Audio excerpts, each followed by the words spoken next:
ओम शांति। आज प्यारे बाबा के 27 तारीख के महावाक्य हैं।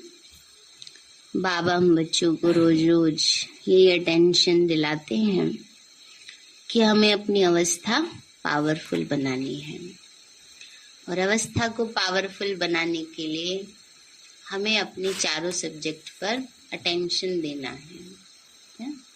सभी को जैसे पता है हमारे चारों सब्जेक्ट कौन से हैं? ज्ञान, योग, धारणा, सेवा। तो जितना हमारा ज्ञान का चिंतन अच्छा होता है उतना योग हमारा सहज हो जाता है, और योग सहज है तो सारी बातें सहज है। धारणा सहज है, सेवा सहज है। अगर ज्ञान योग का फाउंडेशन अच्छा नहीं है तो सेवा भी और धारणा भी मुश्किल लगती है। इसलिए बाबा हम बच्चों को रोजाना इस बात पर अटेंशन दिलाते हैं। तो हमें अपने चारों ही सब्जेक्ट में पूरे नंबर लेने के लिए सबको ओवरऑल कवर करना चाहिए। तो आज बाबा बोले, मीठे बच्चे, ज्ञान धन का दान करने के लिए विचार सागर मंथन करो। दान का शौक रखो तो मंथन चलता रहे। मीठे बच्चे, ज्ञान धन का दान करने के लिए विचार सागर मंथन करो। दान का शौक रखो तो मंथन चलता रहे। प्रश्न है, ज्ञान मार्ग में सदा अपने को तंदुरुस्त रखने का साधन क्या है? बाबा बोले, सदा अपने आप को तंदुरुस्त रखने के लिए बाबा द्वारा जो भी ज्ञान घास मुरली, ज्ञान रतन है ना, जो भी ज्ञान घास माना मुरली मिलती है उसे खाकर फिर उगारना है। खाकर माना सुनकर मुरली सुन के फिर उसको उगारना है, चिंतन करना चाहिए, अर्थात मंथन करना चाहिए। जिन बच्चों को मंथन करने की अर्थात हजम करने की आदत है वह बीमार नहीं पड़ सकते। जिनका डाइजेशन अच्छा होता है वो बीमार नहीं होते। इम्यून सिस्टम स्ट्रांग कैसे होता है? जिसका डाइजेशन सिस्टम अच्छा होता है। खाना खाया, हजम हुआ, शरीर में खून बन गया। अगर खाना जो खाते हैं वो हजम नहीं होता, शरीर में खून नहीं बनता, तभी तो बीमार पड़ते हैं। तो बाबा भी यही कहते हैं, खाना खाया आपने, भोजन क्या है? मुरली है, मुरली सुनी, जाके उसको एक भी बार रिपीट नहीं किया तो हजम कहाँ से होगी, है ना? हजम नहीं होगी, चिंतन नहीं करेंगे तो धारण नहीं होगी, है ना? तो शक्ति नहीं मिलेगी। इसलिए बाबा कह रहे हैं, जिन बच्चों को मंथन करने की अर्थात हजम करने की आदत है वह बीमार नहीं पड़ सकते। ज्ञान चिंतन अच्छा होता है तो माया की बीमारी उनको नहीं लगती है। सदा तंदुरुस्त वह हैं जिनमें विकारों की बीमारी नहीं है। गीत है, तू प्यार का सागर है, तेरी एक बूंद के प्यासे हम। ओम शांति। बच्चों ने गीत सुना। मनुष्य जो भी गीत आदि बनाते हैं, शास्त्र आदि सुनाते हैं, समझते तो कुछ भी नहीं। जो कुछ पढ़ते आए हैं उसमें कोई का कल्याण नहीं हुआ है और ही अकल्याण होता आया है। सर्व का कल्याणकारी एक ही ईश्वर है। तुम समझते हो हमारा कल्याण करने वाला आया हुआ है। कल्याण का रास्ता बता रहे हैं, खास तुम भारतवासियों का और आम सारी दुनिया का कल्याण करने वाला एक बाप ही है। सतयुग में सबका कल्याण था तो तुम सब सुखधाम में थे और बाकी सब शांति धाम में थे। यह बच्चों की बुद्धि में है, परंतु पॉइंट्स खिसक जाती हैं। बाबा ने कहा ये बातें बच्चों की बुद्धि में है, पर ज्ञान की पॉइंट्स खिसक जाती हैं बुद्धि से। पूरी धारणा नहीं करते।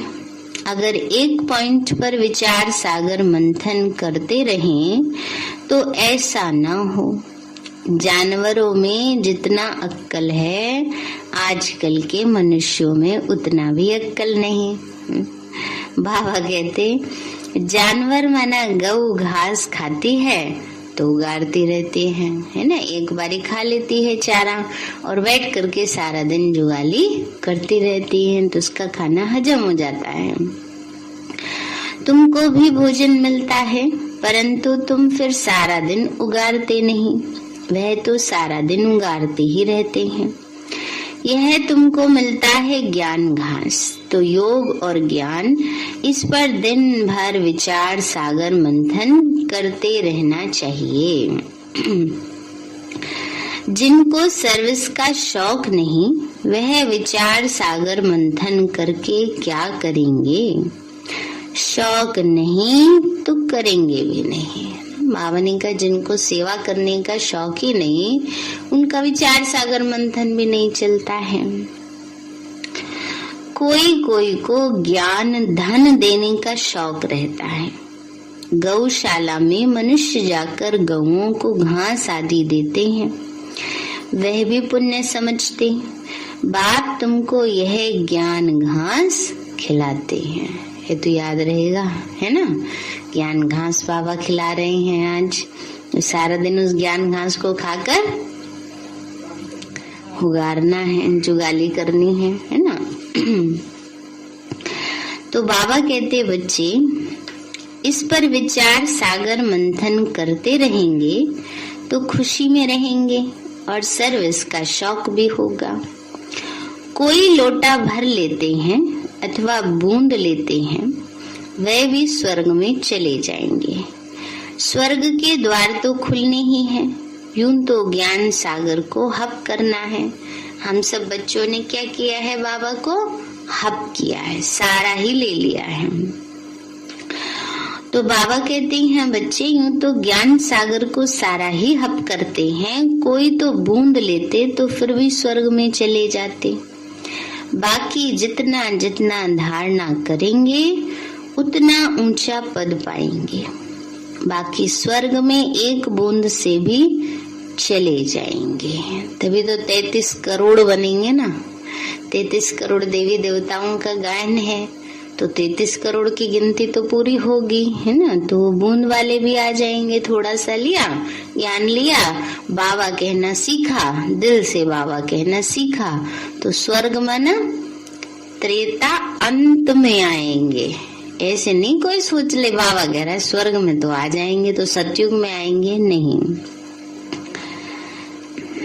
बाबा कहते हैं मनुष्य मरते हैं उनको गंगा की एक बूंद देते। कोई कोई घर में सदैव गंगा जल ही पीते हैं। बाबा कहते हैं गंगा जल ही पीते हैं। अब गंगा वाटर आ रहा है हर जगह, साफ हो के आ रहा है, पर आ तो रहा है। गंगा तो बहती रहती है, उनको तो कोई हप कर न सके।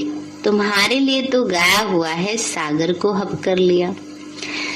तो जो ज्ञान सागर के नजदीक आ जाते, जास्ती सर्विस करते, वही विजय माला में पिरोए जाते। जितना जितना जो हप करते और दूसरों का कल्याण करते, वह पद भी पाते।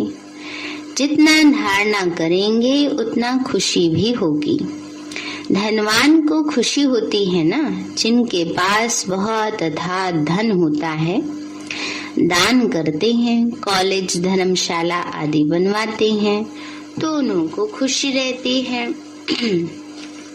यहाँ तो तुमको मिलते हैं अविनाशी ज्ञान रतन ना। क्या मिल रहे हैं अभी हमें? ज्ञान रतन मिल रहे हैं।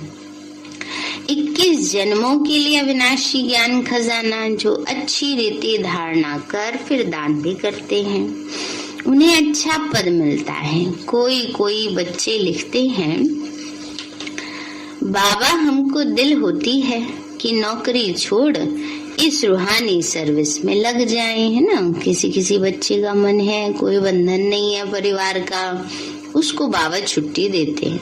फिर ऐसे नहीं, 1-2 दिन जोश आया बस नौकरी छोड़ के बाबा की सेवा में लग जाए और हफ्ते भर बाद देखो तो नहीं, हाँ ठीक है, जैसे चल रहा वैसे ही ठीक है, तो वो थोड़ी फिर सेवा कर सकेंगे, है ना। ये भी नहीं होना चाहिए, वो उमंग उत्साह रहना चाहिए, है ना। कई बार ऐसा होता है, कईयों को, कुमारों को जोश आता है ना कि हम बस अब बाबा की सेवा करेंगे, नौकरी छोड़ देंगे। कई वाइंड अप कर भी लेते हैं और फिर सेकंड में मन बदल जाता है।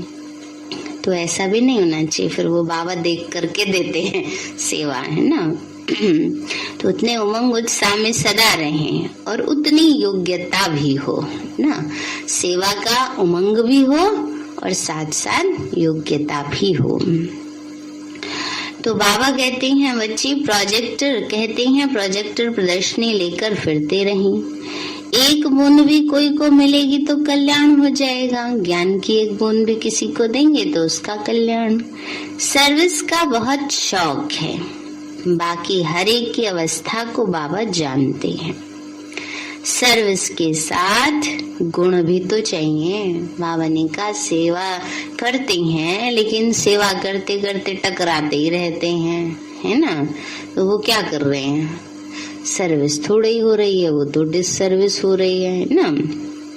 तो गुण भी वैसे चाहिए, ना क्रोध होना चाहिए, ना ही उल्टा पुल्टा ख्याल आना चाहिए, विकारों की कोई भी बीमारी ना हो, है ना। बाबा फिर देखते हैं ये कई आत्माओं में ऐसी कोई संस्कार होते हैं जो दूसरी आत्मा को डिस्टर्ब करते हैं, उनके संस्कार खराब कर देते हैं। तो फिर ऐसे को थोड़े ही बाबा कहेगा तुम सब छोड़ छाड़ करके और सेवा में लग जाओ, नहीं। इसीलिए पहले ट्रायल पर देखा जाता है ना, 5 साल तक संस्कार कैसे हैं। अगर संस्कार नहीं मेल खाते हैं, नहीं परिवर्तन होते हैं, तो फिर बाबा कहते हैं वो आत्मा नहीं चलेगी, सेवा नहीं कर सकती है। बाबा ने कहा बच्चे, इसलिए सर्विस के साथ फिर गुण भी चाहिए, ना क्रोध होना चाहिए, ना कोई उल्टा सुल्टा ख्याल आना चाहिए, विकारों की कोई भी बीमारी ना हो, तंदुरुस्ती अच्छी हो, शरीर की भी और मन की भी। जिनमें विकार कम है बाबा कहेंगे तंदुरुस्त हैं, बाबा महिमा करेंगे ना। गाया हुआ भी है कौन कौन अच्छे महारथी हैं, उन्होंने फिर असुर और देवताओं की लड़ाई दिखाई है, देवताओं की जीत हुई। अब हमारी लड़ाई है 5 विकारों रूपी असुरों से। और कोई किस्म के मनुष्य असुर नहीं होते, जिनमें आसुरी स्वभाव है उनको ही असुर कहा जाता है।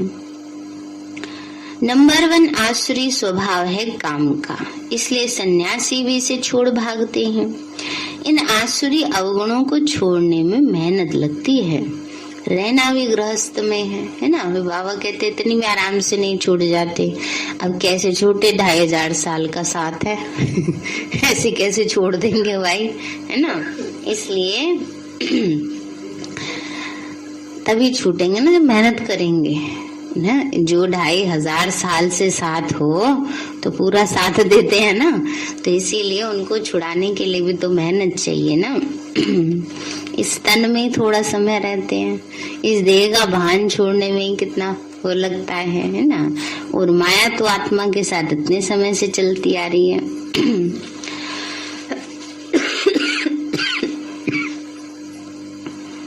तो बाबा कहते रहना भी गृहस्थ में है, परंतु आसुरी स्वभाव छोड़ना है। पवित्र बनने से मुक्ति, जीवन मुक्ति मिलती है, कितनी भारी प्राप्ति है। वह तो घर बार छोड़ भाग जाते हैं, प्राप्ति कुछ भी नहीं। इन चित्रों में कितनी अच्छी अच्छी बातें समझने की हैं। वे लोग तो सिर्फ चित्रों का शो करते हैं, सिर्फ चित्र देखने के लिए कितने जाते हैं, फायदा कुछ भी नहीं। यहाँ इन चित्रों में कितना ज्ञान है, इससे फायदा बहुत होता है। इसमें आर्ट आदि की कोई बात नहीं, ना ही कोई बनाने वाले की होशियारी आदि है। उन्हों के तो नाम चित्र पर लिखे हुए होते हैं, आर्टिस्ट को भी नाम मिलता है। कई इतना समझते हैं, हाँ बाप को तो जरूर याद करना चाहिए, इतना कहा तो भी प्रजा बनी, प्रजा तो अथाह बननी है। मैं तो हूँ ज्ञान का सागर, एक बूंद भी किसी को मिलने से स्वर्ग में आ ही जाएंगे। तुम समझते हो प्रदर्शनी मेले से बहुतों का कल्याण होता है। ईश्वर कल्याणकारी है ना, तुम्हारा भी कल्याण हो रहा है। परंतु इसमें फिर अपना विचार सागर मंथन करते रहें, स्मृति में लाता रहे तो बहुत फायदा होगा। उल्टी सुल्टी बातें तो एक कान से सुन दूसरे से निकाल देनी चाहिए। बाबा कहते मैं तुमको बहुत अच्छी बातें सुनाता हूँ। नंबर 1 मुख्य बात एक ही है, कोई को भी बाप का परिचय दो। बस एक बाप को याद करो, वही सब कुछ है। भक्ति मार्ग में ऐसे बहुत होते हैं। बोलो आप तो ये बहुत अच्छा करते हो। उंगली से इशारा करते से करते हैं ना, सब कुछ परमात्मा कराते हैं, वो सबका कल्याणकारी ऊपर में रहते हैं। रहती तो तुम आत्माएं भी वहां ही हो। ये सारी ज्ञान की बातें अभी तुम समझते हो। बाबा कहते बच्चे अभी तुम्हारा ये कपड़ा सड़ गया है। कौन सा कपड़ा? शरीर रूपी कपड़ा। सतयुग त्रेता में कितना अच्छा वस्त्र था। सही बात है बाबा। अब सड़ा हुआ वस्त्र कहाँ तक पहनेंगे? परंतु यह कोई समझते नहीं। पर ये चिंतन न कर लेना जाके कपड़ा सड़ गया है, कपड़ा सड़ गया नहीं। इसका थैंक यू है, जैसा भी ये साथ दे रहा है। ये तो बाबा न्यारे होने के लिए बुद्धि में न्यारापन है, इसलिए समझाते हैं। बाबा कहते हैं बच्चे सड़ा हुआ वस्त्र कहाँ तक पहनेंगे, परंतु यह भी समझते नहीं। बाप आकर जब समझाए तब समझे। अभी तो तुम बच्चे समझते हो ज्ञान देने वाला एक ही बाप है, वो है सागर। जो सागर को हप कर लेते वो विजय माला के दाने बन जाते। वो सदैव सर्विस पर ही तत्पर रहते हैं। बाबा आए ही हैं बच्चों को पावन बनाने। पावन बनकर फिर वापस जाना है, जहाँ से आए हैं फिर वहां ही जाएंगे नंबरवार। आगे पीछे नहीं जा सकते। नाटक में एक्टर्स का एक्ट टाइम पर होता है, इसमें भी जो एक्टर्स हैं वो नंबरवार अपने अपने समय पर आते हैं, आते जाएंगे। तो यह बेहद का नाटक बना हुआ है। ब्रह्म में हम आत्माएं बिंदी रहती, वहाँ और कुछ क्या होगा? कहाँ एक आत्मा बिंदी और कहाँ इतना बड़ा शरीर। आत्मा कितनी थोड़ी जगह लेगी, ब्रह्म में तत्व कितना बड़ा है। जैसे पोलार का एंड नहीं, वैसे ब्रह्म में तत्व की भी एंड नहीं होती। कितनी कोशिश करेंगे अंत पाने की, परंतु पा नहीं सकते। कितना माथा मारते रहते हैं, परंतु कोई चीज ही नहीं जिसको पकड़े या पार जाए। साइंस का कितना घमंड है, कुछ भी फायदा नहीं है। सुना है ना, आकाश ही आकाश, पाताल ही पाताल। समझते हैं मून में दुनिया होगी, वह भी ड्रामा में उन्हों का पार्ट है। फायदा तो कुछ भी नहीं है। तो बाप तो आकर हमको विश्व का मालिक बनाते हैं। कितना फायदा है।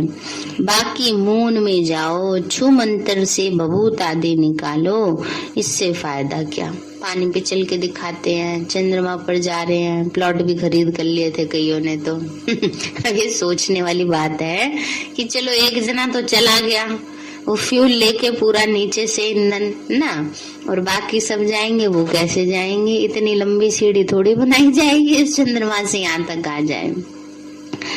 तो इसलिए बाबा कहते हैं बच्चे से फायदा क्या? अब तो हम बेहद के बाप से बेहद का वर्षा लेते हैं, कल्प कल्प लेते ही आए हैं। वर्ल्ड की हिस्ट्री ज्योग्राफी रिपीट होती है, यह चक्र फिरता रहता है। दुनिया में पहले सिर्फ भारत ही था, भारतवासी ही विश्व के मालिक थे। वहाँ देवताओं को कोई खंड का मालूम नहीं रहता। यह तो बाद में वृद्धि को पाते हैं। नए नए धर्म स्थापक आकर अपना अपना धर्म स्थापन करते हैं। बाकी वह कोई सदगति तो नहीं करते, सिर्फ धर्म स्थापन करते हैं। उनका क्या गायन होगा। मुक्ति धाम से आते हैं पाठ बजाने, है ना, बावनी का धर्म स्थापक आते हैं, आकर सिर्फ धर्म स्थापन करते हैं, उनका क्या गायन होगा। मनुष्य कहते हैं मोक्ष में ही बैठे रहें, इस आवागमन के चक्कर में आए हैं क्यों, भगवान क्यों भेजते हो यहाँ, हमें आना ही ना पड़े, ऊपर ही बैठे रहे बस। पावनी का पुनर्जन्म तो लेना ही है, फिर वापस जाना है, ये तो बना बनाया ड्रामा का चक्र है। लाखों वर्ष का ड्रामा तो कोई होता नहीं, यह तो नेचुरल नादी ड्रामा है, इसको कहा जाता है ईश्वरीय कुदरत। रचयिता और रचना की जो कुदरत है उसको जानना होता है। ऐसा कोई मनुष्य नहीं जो बैठकर पुरुषार्थ करे। सृष्टि चक्र को जानने का, यह सृष्टि का चक्र कैसे फिरता रहता है, ये ख्याल करना आएगा ही नहीं। सबसे पुराना चित्र है शिवलिंग का, खुदा आया हुआ है, फिर उनका यादगार बनाते हैं। पहले जब शिव की पूजा होती है तो हीरे का शिवलिंग बनाते, फिर जब भक्ति रजो तमो हो जाती तो पत्थर का भी बनाते। शिव बाबा तो हीरो का नहीं है, वो तो ज्योति बिंदु है, एक बिंदी है।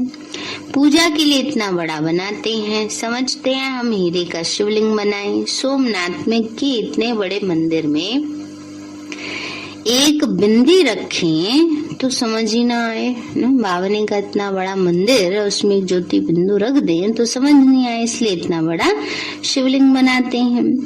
बाप समझाते हैं भक्ति मार्ग में क्या क्या होता है। साइंस वाले इन्वेंशन करते रहते हैं, अच्छी अच्छी चीजें निकालते रहते हैं, विनाश के लिए भी निकालते रहते हैं। आगे बिजली थोड़ी थी, मिट्टी का दीपक जलाते थे। बाप समझाते हैं मीठे मीठे बच्चे, थोड़े में राजी मत हो जाओ कि बाबा आपने आज कहा है एक बूंद भी मिल जाएगी तो स्वर्ग में चले जाएंगे। तो हमें तो मिल गई है तो चलो स्वर्ग में तो आ ही जाएंगे। बावनी का ऊंचा पद पाने का पुरुषार्थ करना चाहिए। अच्छी रीति धारण कर सागर को हप करो, जो अच्छी सर्विस करेंगे तो पद भी अच्छा पाएंगे। सारा दिन खुशी का पारा चढ़ा रहना चाहिए, यह तो छीछी दुनिया है। अब यहाँ से जाएंगे, पुरानी दुनिया तो खत्म होनी ही है, तैयारियां हो रही हैं। बाकी थोड़े दिन हैं, इसमें भी कितनी सर्विस करनी है। सारे भारत में तो क्या, विलायत में भी सब तरफ चक्कर लगाना है। अखबारों द्वारा विलायत के कोने कोने तक भी पता लग जाना है। इस सीढ़ी आदि से झट समझ जाएंगे। बाप आते ही हैं बच्चों को फिर से स्वर्गवासी बनाने, तो बरोबर लक्ष्मी नारायण भारत में ही राज्य करके गए हैं। महिमा तो बहुत करते हैं। भारत प्राचीन देश है, बहुत महिमा करते। भारत ऐसा था, भारत में ऐसे पवित्र देवियां थी। तुम जानते हो हम बाप से 21 जन्मों की प्रारब्ध पाते हैं। बाप बिल्कुल सिंपल पढ़ाते हैं ना, बावनी का बाबा कोई संस्कृत में आके नहीं समझा रहे, सिंपल पढ़ा रहे, सिंपल रीति बच्चों को समझाते हैं। दिखाते हैं द्रौपदी के पांव दबाए, वो भी कुछ है नहीं। यह तो बाबा कहते बच्चे भक्ति मार्ग में धक्के खा के थक गए हैं, तो अब हम तुम्हारी थक दूर करते हैं। तुम धक्के खा खा के पतित बन पड़े हो। बाबा कहते मैं तुम्हारी थक दूर कर रहा हूँ, फिर कभी दुख नहीं देखेंगे, जरा भी दुख का नाम नहीं होगा। बाकी पुरुषार्थ करके ऊंचा पद पाना है, अच्छा पद पाएंगे तो कहेंगे ना इनने पास्ट जन्म में अच्छे कर्म किए हैं। गायन तो होता है ना, परंतु जानते तो कोई नहीं इन्होंने कब पुरुषार्थ कर ये पद पाया। अभी बाप तुमको ऐसे कर्म सिखलाते हैं, तुमको भी कहते हैं अच्छे कर्म करके ऊंचा पद पाओ। यहाँ मनुष्य के कर्म विकर्म होते हैं, वहाँ तो है ही स्वर्ग। कर्म अकर्म होते हैं, वहाँ ये ज्ञान रहता नहीं। बाबा कहते हैं कर्मों की गति मैं जानता हूँ। इस समय जो अच्छा कर्म करेंगे वह फल भी अच्छा पाएंगे। यह कर्म क्षेत्र है। कोई बहुत अच्छे कर्म करते हैं, कोई हैं जिन्हें सर्विस की ही तात लगी रहती है, लगन लगी रहती है। पूछते हैं बाबा हमारे में कोई खामी है क्या? नहीं, सर्विस तो जितनी कर सकेंगे उतनी करेंगे, सर्विस वृद्धि को पाती रहेगी। सर्विस करने वाले भी निकलते आएंगे जाएंगे, दिल में आदत है बाकी थोड़े रोज हैं। अब ऐसा पुरुषार्थ करे जो वहां भी ऊंचा पद पाए। बाबा ये ज्ञान घास खिलाते हैं, कहते उगाड़ते रहो तो धारणा पक्की हो जाए ना। तो इसलिए सारा दिन क्या करना है? उसको उगाड़ना है, चिंतन करना है। खुशी का पारा भी चढ़े, बहुत सर्विस करनी है, बहुतों को पैगाम देना है। तुम पैगंबर के बच्चे पैगंबर हो। एक दिन बड़े अखबारों में भी तुम्हारे चित्र पड़ेंगे। आ गया ना वो दिन। तो कितने न्यूज़पेपर्स में बाबा का परिचय आता है, संदेश आता है ना। वलायत तक तो अखबारें जाती हैं ना, चित्रों से समझ जाएंगी ना। न्यूज़पेपर में, टीवी में पूरा चैनल ही बाबा का बन गया है, और एक नहीं कई बन गए हैं अब तो, है ना। तो इसलिए बाबा ने कहा चित्रों से समझ जाएंगे, नॉलेज तो गॉड फादर की है। बाकी मेहनत है मन मनाभाव होने की, यह भारतवासी ही मेहनत करते हैं। अच्छा मीठे मीठे सिक्के लदे बच्चों,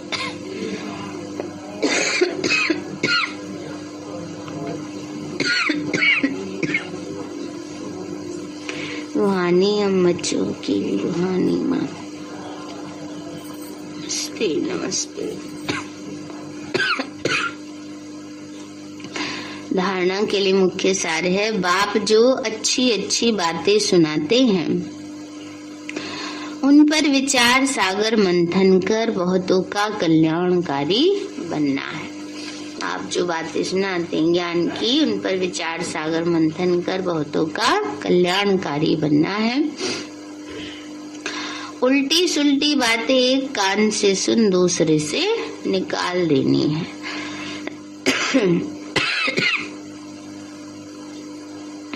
कोई भी आसुरी स्वभाव है तो उसे छोड़ना है। बाप जो ज्ञान घास खिलाते हैं उसे उगाड़ते रहना है।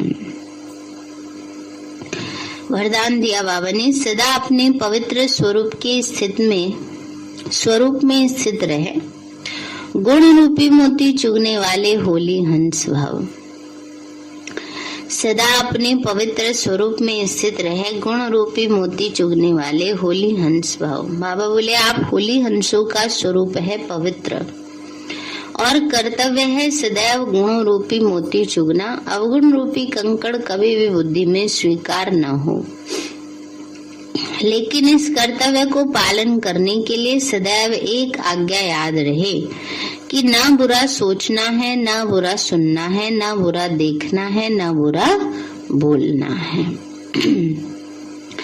जो इस आज्ञा को सदा स्मृति में रखते वह सदा सागर के किनारे रहते।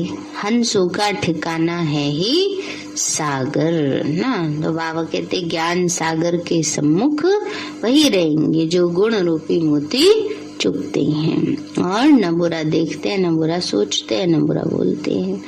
स्लोगन है, चलते फिरते फरिश्ते स्वरूप में रहना यही ब्रह्मा बाप की दिल पसंद गिफ्ट है। चलते फिरते फरिश्ते स्वरूप में रहना यही ब्रह्मा बाप की दिल पसंद गिफ्ट है। सारे हैं मीठे बच्चे, ज्ञान धन का दान करने के लिए विचार सागर मंथन करो। दान का शौक रखो तो मंथन चलता रहे।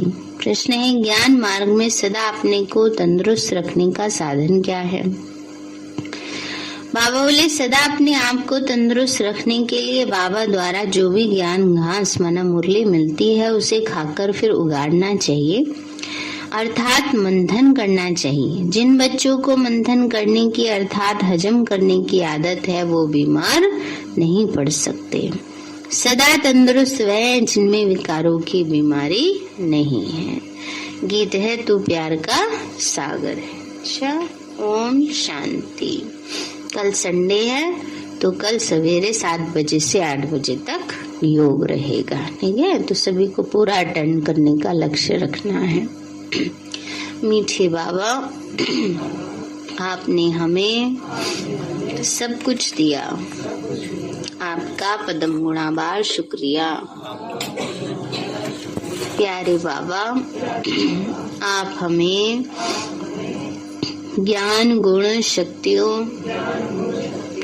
वरदानों और सद्बुद्धि से भरपूर करते हो, आपका बार बार शुक्रिया। मीठे बाबा, आपने मुझ आत्मा को, इस सेवा स्थान को, विश्व की सर्व आत्माओं को निर्विघ्न बनाया, आपका बार बार शुक्रिया। मीठे प्रकृति के पांचों तत्वों का भी शुक्रिया, साइंस के साधनों का भी शुक्रिया, लौकिक अलौकिक परिवार का भी शुक्रिया। हे तन, तुम्हारा भी शुक्रिया। विश्व की सर्वात्माओं का और ब्रह्मांड की सारी शक्तियों का सब प्रकार का सहयोग देने के लिए शुक्रिया। मीठे बाबा, मुझ आत्मा ने जाने अनजाने में जिन भी आत्माओं को मनसा वाचा कर्मणा दुख दिया है, मैं उन सभी से क्षमा चाहती हूँ। मुझे क्षमादान दिलाओ। और जिन आत्माओं ने मुझे दुख दिया है, विघ्न रूप बने हैं, मैं उन सभी को दिल से क्षमा करती हूँ। सबका कल्याण हो, सबको सुख शांति सद्बुद्धि मिले और बाबा के सेंटर की सेवाएं खूब बढ़ती जाएं। शिव बाबा से सारी शक्तियां मुझ आत्मा में समा रही हैं,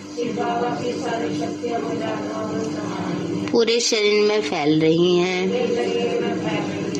पूरे घर में फैल रही हैं, पूरे देश पूरी दुनिया में फैल रही हैं। सब प्रकार के वायरस नष्ट होते जा रहे हैं। मैं आत्मा परम धाम में चमकती हुई मणि हूँ। सतयुग में पावन देवताई शरीर में पहले नंबर जन्म में रॉयल फैमिली में हूँ। मैं अष्टभुजाधारी देवी दुर्गा हूँ।